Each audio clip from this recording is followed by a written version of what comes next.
আশেপাশে তো কেউ নাই, তাড়াতাড়ি করে বস্তাতে টাকাগুলো লুকিয়ে রাখি।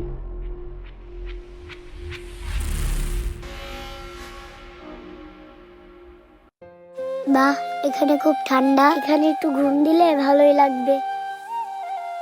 আহ, বস্তাটা রাখছি, কেউ দেখবো না। এখন একটু ছায়ার মধ্যে আরাম করে ঘুমাই।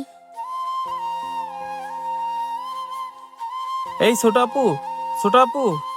আহ, কিছু ভাই, দেখতেছেন না আমি অনেক ঘুমাইতেছি, বিরক্ত করতেছেন কেন?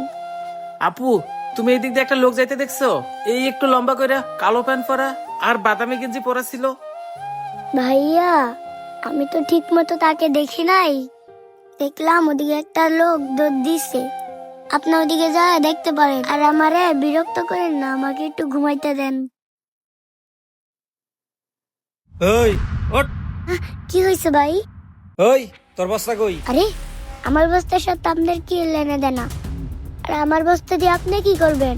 ওই তুই আমার সাথে বেশি চালাকি করবি না। বস্তা কই লুকো রাখছস, চালো চলো বের করে দে। আমি এই বস্তার ভিতরে অনেক মূল্যবান জিনিস রাখছি, তাড়াতাড়ি বল ওই বস্তা কই রাখছস।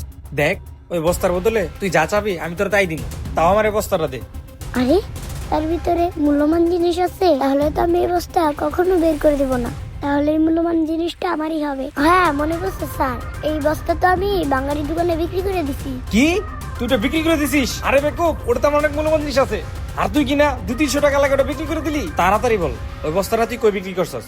কই আর বেচমু, ওই বাঙালির দোকানে 200-300 টাকা দিয়ে বিক্রি করে দিছি। আমার টাকার দরকার, এর জন্য আমি বিক্রি করে দিছি। তোর জন্য আমার আজকের দিনের পরিশ্রমী মাটি হয়ে গেল। যা। যাক, আজকের পর তো আল্লাহ বাঁচাইছে। চাই, লোকটা তো বললো আমার বস্তার ভিতরে মূল্যবান জিনিস আছে। তাড়াতাড়ি দেখি তো আমার বস্তার ভিতরে কত মূল্যবান জিনিস আছে।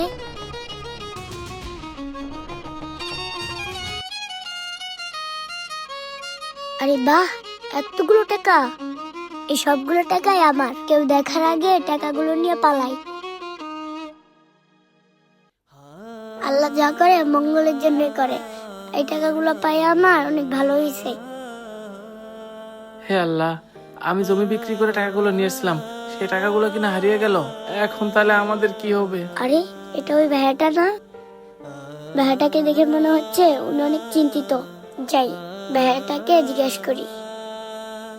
ভাইয়া, আপনি কি দেখে মনে হচ্ছে আপনি অনেক চিন্তিত? কি হয়েছে আপনার, আমাকে একটু বলেন। ছোট বোন, আমি গ্রাম থেকে 3 লাখ টাকা নিয়ে আসছিলাম শহরে ব্যবসা করার জন্য, কিন্তু একটা লোকে আমার টাকাগুলো নিয়ে দৌড় দিছে। টাকাগুলো আমি জমি বিক্রি করে নিয়ে আসছিলাম। এখন যদি আমি টাকাগুলো না পাই তাহলে আমার পরিবারের খরচ চালাবো কিভাবে? কিছু করার নাই ভাই, এই শহরটা এমনই। আপনি একটা কাজ করেন, আশেপাশে খুঁজে দেখেন, পাইলেও পাইতে পারেন।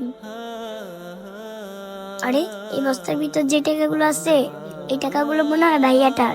ওই লোকটা মনে হয় টাকাগুলো চুরি করে আইন না আমার বস্তায় রেখে গেছে। আমি একটা কাজ করি, টাকাগুলো ভাইয়াটাকে ফেরত দিয়ে আসি। আরে, এটা আমি কি করতেছি? এই টাকাগুলো যদি ভাইয়াটাকে ফেরত দিয়ে আসি, তাহলে তো আমি আমার মা চিকিৎসা করতে পারবো না। আরে না, আমার মা বাবা তো আমাকে এরকম শিক্ষা দেয় নাই যে আমি অন্য টাকা মেরে খাবো। এমনও তো হতে পারে যে ভাইয়ের টাকাটা অনেক প্রয়োজন।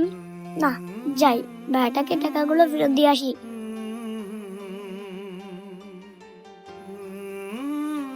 ভাইয়া, দেখেন তো এই টাকাগুলো আপনার কি না? আরে হ্যাঁ, এই টাকাগুলোই তো আমার। তুমি এই টাকাগুলো কই পাইলা? ভাইয়া, আপনি একটা লোকের কথা কইছিলেন না, ওই লোকটাই টাকাগুলো বস্তার ভিতর রেখে গেছে। আরে বাহ, তুমি তো অনেক সৎ। এতগুলো টাকা পাওয়ার পরও তুমি আমারে ফেরত দিয়ে দিলা। ভাইয়া, আমরা গরিব হতে পারি, কিন্তু আমার বাবা মা আমাকে এই শিক্ষা দেয় নাই যে অন্য টাকা মেরে খাবো। যাক, মেয়েটা যখন আমার টাকাগুলো ফেরত দিল, তাহলে মেয়েটার কিছু টাকা দিই, ও কিছু কিনা খাইবো নে।